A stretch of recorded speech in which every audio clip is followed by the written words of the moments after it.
Now, if you notice with these object nodes here, we don't have the redshift parameters option. So to get them, if we select all of them, go into our redshift tabs here, and then click this button, and we'll get the redshift options.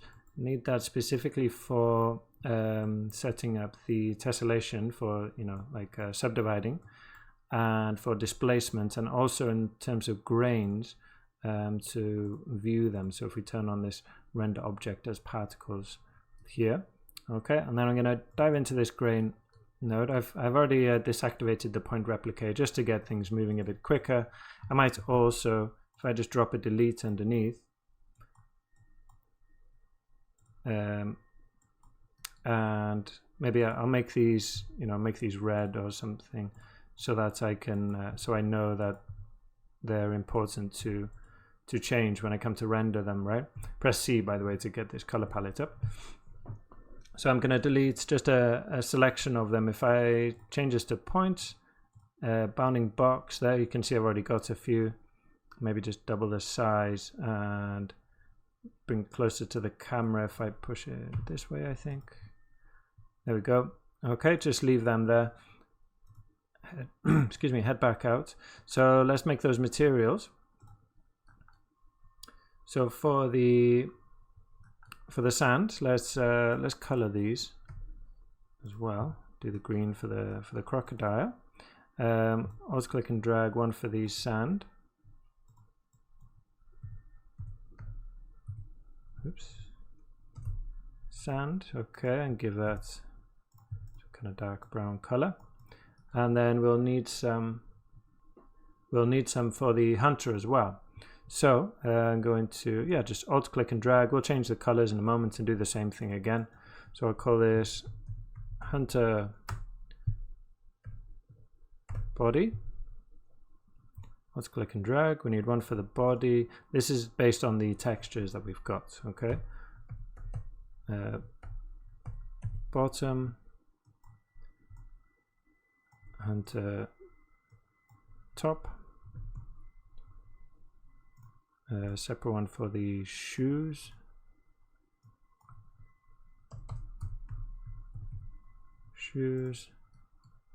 And one for the actual gun as well.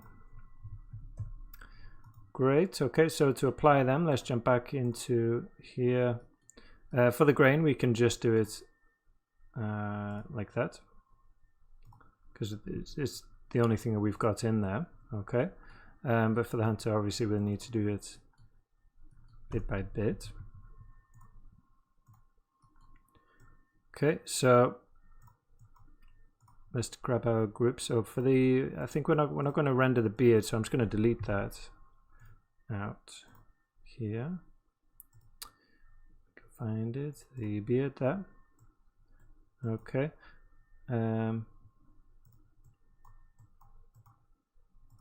So we can use the body. I think actually, we need the body and also eyelashes and eyes, okay, because they're included in the same texture. The color and bump information is included in one texture map in these different groups. So then we connect that with the body material, hunter body. There we go. Okay, and you saw that there was a little change there, but we won't see much yet. So the shoes will get the shoe material, hunter shoes.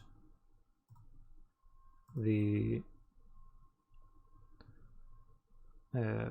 bottoms will get the bottoms material, hunter bottom. Top, we'll get the hunter top. Where are you? Hunter top. Okay, and one thing we'll notice with this, I think we don't see it here. Yeah, if I go, let me see, if I go to a previous frame before the render started, let me see if we have different groups here. Yeah, you can see the groups kind of changed. And that's because the we switched between two bits of geometry. So some of them will be okay, But this group, for example, this top is different, right? We have to grab this top. Okay, see there, it applies to it correctly then. And the bottoms, it's just the clothes actually that changes because we're using the actual simulation geometry itself, and we lost those groups as we were generating it. So that should be fine. And then we just need the gun as well. So let's do another one for the gun here. We don't have a group for the gun, but I know we've got, as it's the only thing that we ran through bullet, it has this name attribute, which is, it's called piece. You know, maybe it's not the cleanest way, but it'll work for us anyway. So where is hunter gun? There we go. Grab that. This is also still packed, this gun. So, or maybe not, is it? Maybe I unpacked it, I'm not sure. Oh no, at this point it's unpacked. But then once it's simulated here, the gun will be packed, okay?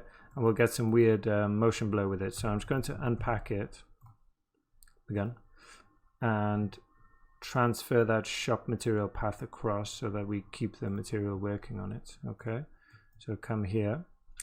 Then if we go back out, and we can turn on the grain as well, go into our camera, and maybe we'll turn off the crocodile and visualize the hunter.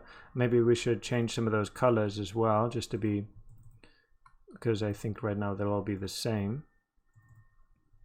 Again, just something random. I'm just kind of clicking without thinking about it.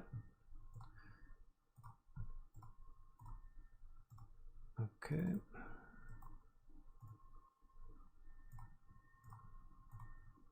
Could probably do this in the viewports, like some kind of visualizer for the shop material path, but we'll do it in the render, why not? And then for the sand, something beige. Maybe I'll give these different colors as well as for the hunter. I don't know, different kind of green or this kind of pink. Cool. And yeah, let's jump into the render. We're in the camera. Again, we'll just run this IPR and hopefully we'll see that. There we go. So it seems that all the textures are applied correctly. You can see a different color for the trousers, the top, the body, the feet, the gun, and the sand. What I'm going to do is stop this and go to a previous frame, a frame before with the beginning of the simulation, and I want to see just that works also.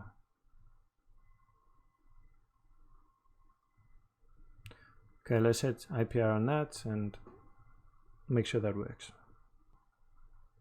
So as you can see, the material is not on the gun here. Everything else looks okay. So we just need to make sure we've got again, the groups change on the gun, right? We lose this name attribute is not there before the simulation. So we just need to drop this weapon group on there as well. And then we can see it's updated with the color there, and that's all working fine.